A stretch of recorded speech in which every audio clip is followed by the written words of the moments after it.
ప్రభునందు ప్రియమైన దేవుని బిడ్డలకు మన ప్రభు అయిన యేసు క్రీస్తు నామమున శుభములు కలుగునుగాక. ఈ యొక్క ఉదయకాల సమయమందు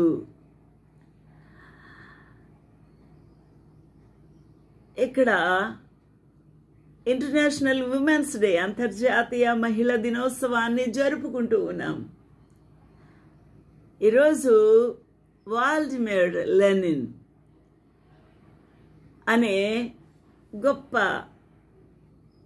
foreigner declared March 8 as international women's day. ఈ అధికారి ఈ యొక్క ఇంటర్నేషనల్ విమెన్స్ డేగా దీన్ని రికగ్నైజ్ చేసి ఉన్నారు. దీనిని 1922లో రికగ్నైజ్ అనగా గుర్తించబడింది.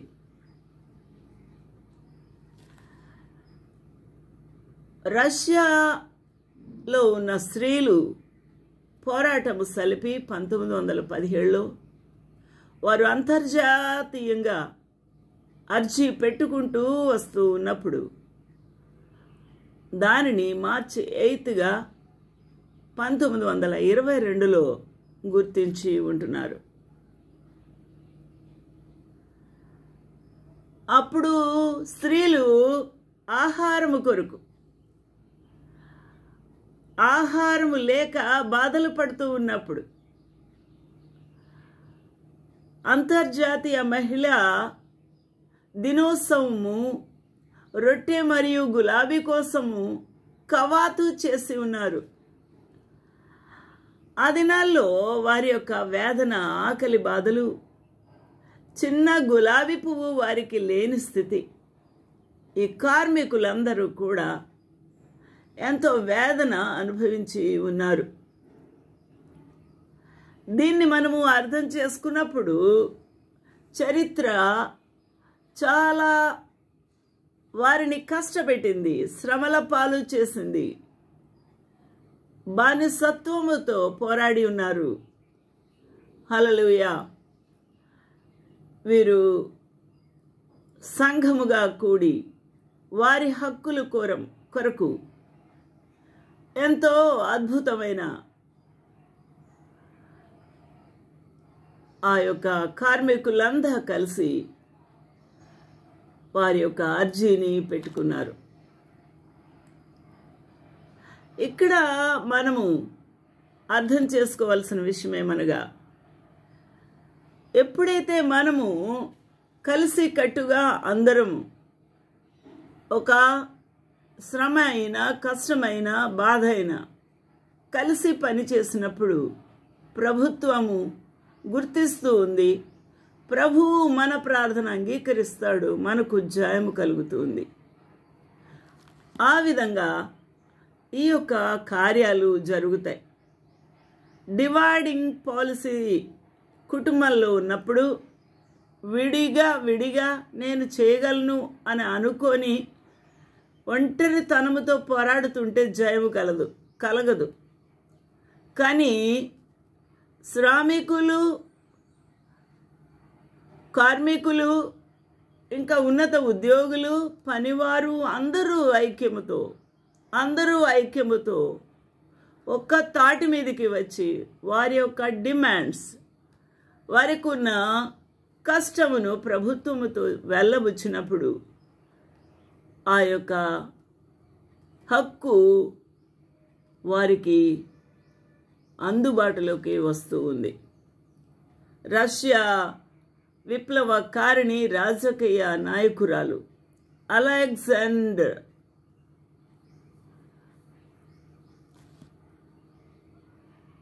ఆమె కలోన్టాయ్ 1909లో జరిగిన అమెరికన్ సోషలిస్టు మహిళా ప్రదర్శనలకు మొదటి మహిళా దినోత్సవ వేడుకగా గుర్తించారు.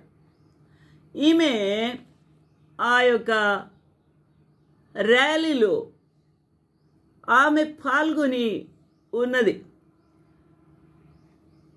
అందువలనే ఆమె గురించి పికెట్ చేసిన ఆమె యొక్క మొదటి ప్రదర్శనను ఇంటర్నేషనల్ విమెన్స్ డేలో ఎక్కువగా గుర్తుగా ఉంచుకుంటారు. బీ స్మార్ట్, ఫాలో అని. ఇక్కడ 1920లో ప్రచురించబడిన అంతర్జాతీయ మహిళా దినోత్సవం గురించి ఒక వ్యాసంలో కోలంటై ఇలా వ్రాసారు: ఉత్తర అమెరికాలోని సోషలిస్టులు తమ ఓటు హక్కు డిమాండ్లను ప్రత్యేక పట్టుదలతో పట్టుబట్టారు. ఫిబ్రవరి 28, 1909 యుఎస్ఏలోని మహిళా సోషలిస్టులు శ్రామిక మహిళల రాజకీయ హక్కులను డిమాండ్ చేస్తూ దేశవ్యాప్తంగా భారీ ప్రదర్శనలు జరిపినప్పుడు ఇది మొదటి మహిళా దినోత్సవంగా. కాబట్టి మహిళా దినోత్సవాన్ని నిర్వహించే చొరవ అమెరికాలోని శ్రామిక మహిళలకు చెందుతుంది అని ఆమె వాగ్దాటితో మాట్లాడినప్పుడు, మొదటి ప్రపంచ యుద్ధానికి ముందే ఆహార సంక్షోభం మరియు ఆర్థిక దోపిడీ, అత్యంత శాంతియుత గృహిణి రాజకీయ ప్రశ్నలపై ఆసక్తి చూపడానికి మరియు బూర్జువా దోపిడీ ఆర్థిక వ్యవస్థకు వ్యతిరేకంగా బిగ్గరగా నిరసన తెలిపేలా ప్రేరేపించింది అని ఆమె అమెరికాలో ఒక కథనంలో రాశారు. కాబట్టి దీన్ని మనం ఆలోచన చేసినప్పుడు ఇక్కడ ఆమె యొక్క పరిస్థితి, ఆమె తీసుకున్న నిర్ణయాలు, ఆమె అంతర్జాతీయ మహిళా దినోత్సవాన్ని ఏర్పాటు చేయడానికి మొదటి కారకురాలుగా ఆమె పోరాడిన విధాన్ని బట్టే ఈ రోజును మనము జరుపుకుంటూ ఉండడానికి ముఖ్య కారణమైంది. ఆలోచన చేద్దాము. 1910లో అమెరికన్ మహిళ అందరి చేత ప్రేరేపణ పొంది డెన్మార్క్లోని కోపెన్హాగన్ నిర్వహించిన 2వ అంతర్జాతీయ సోషలిస్ట్ మహిళా కాంగ్రెస్ 1911 మార్చి 19న మొదటి అంతర్జాతీయ మహిళా దినోత్సవాన్ని నిర్వహించాలని అందరూ నిర్ణయించుకున్నారు. అప్పటి నుండి దీనిని అంతర్జాతీయ దినోత్సవంగా జరుపుకుంటూనే ఉన్నారు.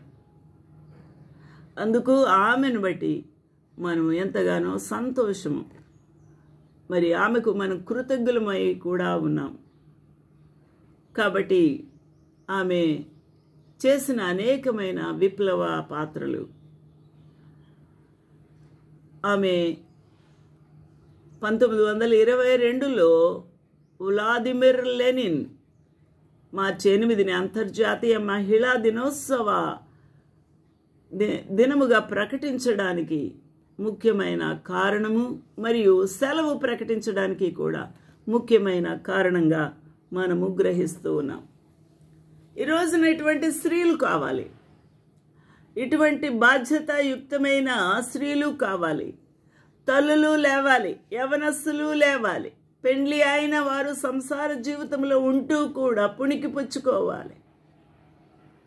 ఈ రోజున శిథిలావస్థలో మన స్త్రీ వ్యవస్థలు ఉన్నాయి. దానికి కారణాలు మనం మాట్లాడుకోక తప్పదు.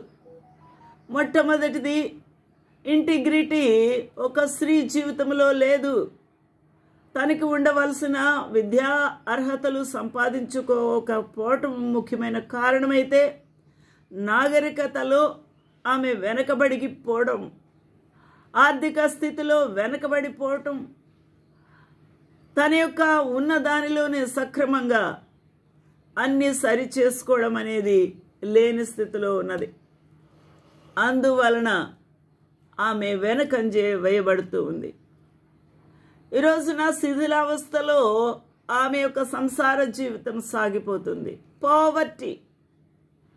కాబట్టి ఆహార కొరత, వస్త్రము కొరత, మరి సరైన విధానంలో బిడ్డలను చదివించుకోలేని స్థితి, ఇవన్నీ కూడా కారణాలుగా ఒకటి వాటికి యాడ్ అవుతూనే ఉన్నాయి. రెండవది, ఒక తల్లి యొక్క బాధ్యతను నిర్వహించడంలో ఆమె లోపభూయిష్టంగా ఉంటుంది. పౌష్టిక ఆహారము అందించుకోలేదు, సరైన రీతిలో తన యొక్క గృహాన్ని శుద్ధిగా ఉంచుకోలేదు, ఆర్డర్గా పెట్టుకోలేదు. ఉన్నతమైన బిడ్డలుగా చూచుటకు ముఖ్యమైన ఆ యొక్క పునాది చదువు, విద్య అనే ఆ దానము చేయలేదు. కాబట్టి ఇక్కడ స్త్రీకి ఉండవలసిన ప్రాముఖ్యమైన మొదటి పునాది ఏమనగా చదువు, సంస్కారం. నడుము బిగించి కష్టాలైనా సరే చదవాల్సిందే. ఈ రోజున 1959లో నేను జన్మిస్తే 4వ ఏట అంధకారంతో ఉన్న అడవి ప్రాంతంలో పుట్టిన నేను 4 వరకు జీవవలసలో నేను జన్మించి 4 వరకు అక్కడ చదివి ఉన్నాను. నా తల్లిదండ్రులు చాలా పేదవారు, గిరిజన మహిళను. ఆ తదుపరి ఇంకా పై చదువుల కొరకు నా తండ్రి ఆలోచన చేసి జీవవలస, మారేడుమిల్లి మండలం, ఆంధ్రప్రదేశ్, అక్కడి నుండి మారేడుమిల్లికి ఎలిమెంటరీ స్కూల్ కోసం అక్కడికి జాయిన్ చేసి ఉన్నారు. 4వ తరగతి నుండి 5 వరకు అక్కడే చదివి అక్కడ నుండి 6 నుండి 9వ తరగతి వరకు అక్కడే హై స్కూలు ప్రభుత్వము వారు నిర్మించిన కారణంగా అక్కడ చదువుకోగలిగాను. చిన్నప్పటి నుంచి నేను చదువుకోవాలని ఆశ, నేను డాక్టర్ అవ్వాలని ఆశ, వైద్యము చేయాలని ఆశ, అందరికీ సహాయము చేయాలని ఆశతో నా హృదయం అంతా కూడా ఆసక్తితో నిండిపోయింది. నాన్న నేను చదువుకుంటాను అనేదాన్ని, నాన్న నేను డాక్టర్ అవుతాను, నన్ను చదివించండి అనేదాన్ని. నాన్న వద్దు నాన్న, 2 తమ్ముళ్ళు ఉన్నారు, చెల్లి చదివించాలి కదా, వారు చదువుకోవాలి కదా, సెకండరీ గ్రేడ్ టీచర్ అవ్వమ్మా, అక్కడ నీకు మంచి టీచర్ ఉద్యోగం వస్తే నాకు అందుబాటులో ఉంటావని నాన్న అనేవారు. నాన్న నాకొద్దు, నేను డాక్టర్ అవుతాను. అదే పాఠం, అదే పాట. ఇక నా చదువులో ఎన్ని కష్టాలో, ఎన్ని శ్రమలో, ఆ చరిత్ర పుటల్లోకి వెళ్తే ఎన్ని పేజీలైనా సాగిపోతాయి నా ప్రియులరా. ఆ విధంగా నేను కాంపోజిట్ మ్యాథ్స్ నేను తీసుకున్న తర్వాత అక్కడి నుంచి మాకు లెక్కల మాస్టర్ లేక రంపచోడవరంలో జాయిన్ చేశారు. 23 కిలోమీటర్ల దూరం. అక్కడ నేను ఉన్న తర్వాత అక్కడ నా బ్రతుకులో ఏమి జరిగింది, నా బ్రతుకులో ఉండడానికి చాలా కష్టమైపోయింది. అక్కడ హాస్టల్లో జాయిన్ అవ్వడానికి చాలా కష్టమైంది. జాయిన్ అయ్యాను.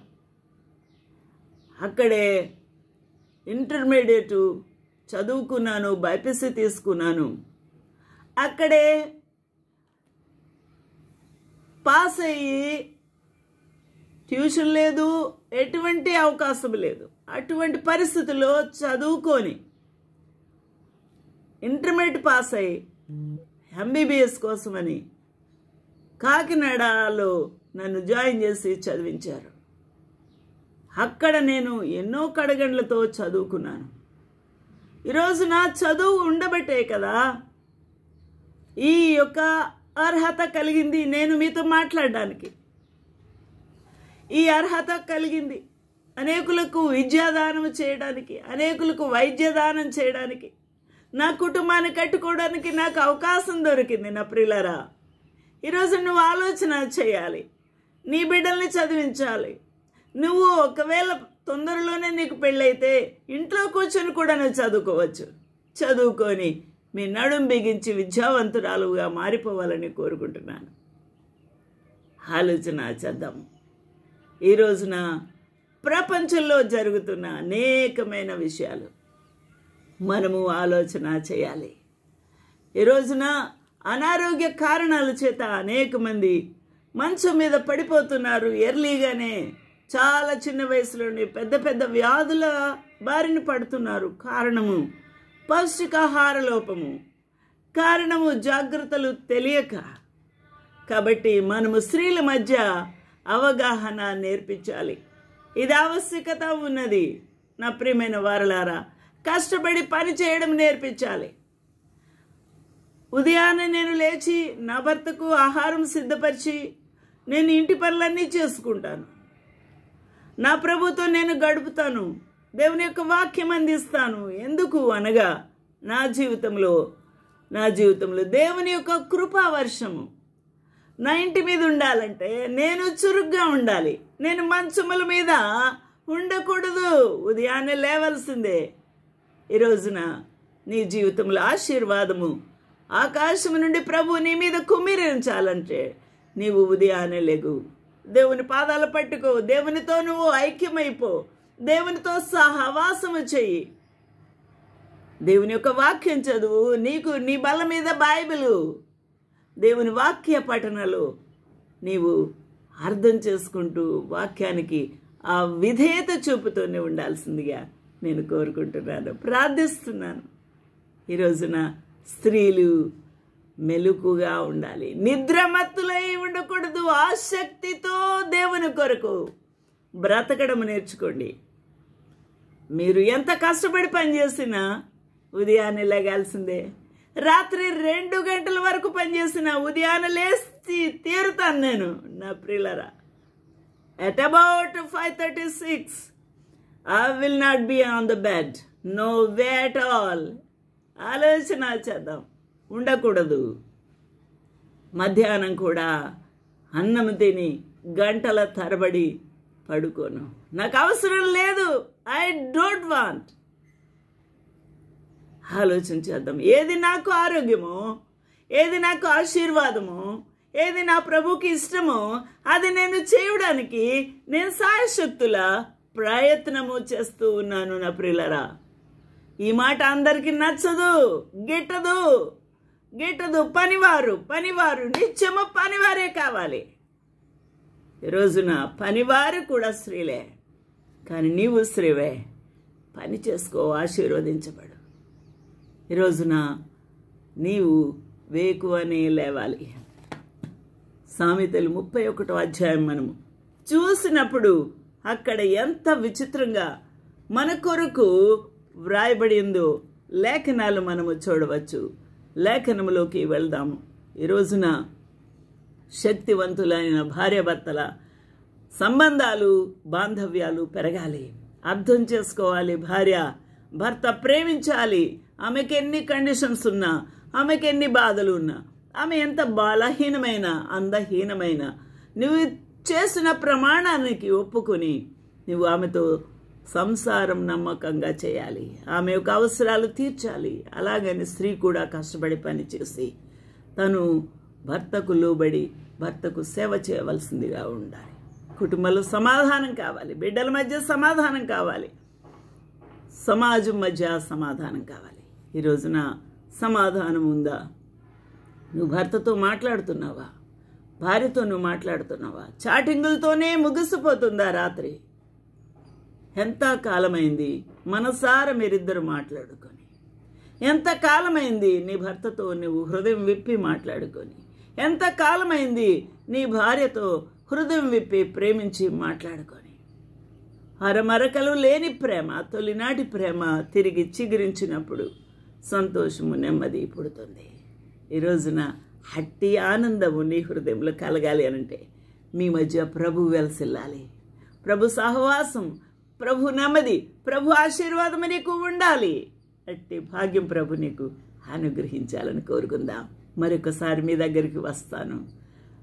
కలుసుకుందాం. ప్రభు సహాయం చేయనుగాక. విష్ యూ హ్యాపీ అంతర్జాతీయ మహిళా దినోత్సవ శుభాకాంక్షలు మీకు కలుగునుగాక. ఆమేన్. Okay, bye.